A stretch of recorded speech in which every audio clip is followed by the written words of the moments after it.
Question. అయ్యో నాకు తెలియదండి, చెప్పండి ప్లీజ్. ఇలా అడగాల, చెప్పండి. సరే, మీరు ఫండ్ అకౌంటింగ్ రిలేటెడ్ అన్నారు కాబట్టి ఫర్ ఎగ్జాంపుల్ నేను మీకు 10,000 ఇచ్చాను. 1 డేలో ఎయిదర్ ఇన్వెస్ట్ చేయాలి లేదా ఖర్చు పెట్టాలి. ఓకే, సో ఏం చేస్తారు మీరు ఆ 10,000ని?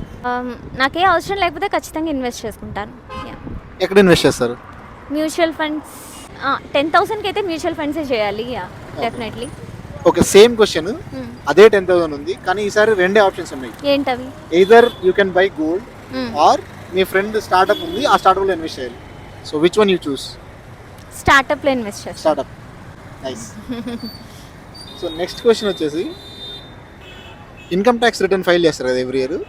ఇన్కమ్ ట్యాక్స్ రిటర్న్ ఫైల్ చేయడానికి జనరల్గా బేసిక్ ఎగ్జామ్షన్ లిమిట్ ఎంత? Basic exemption limit 2.5 lakhs. 2.5 lakhs. You know that.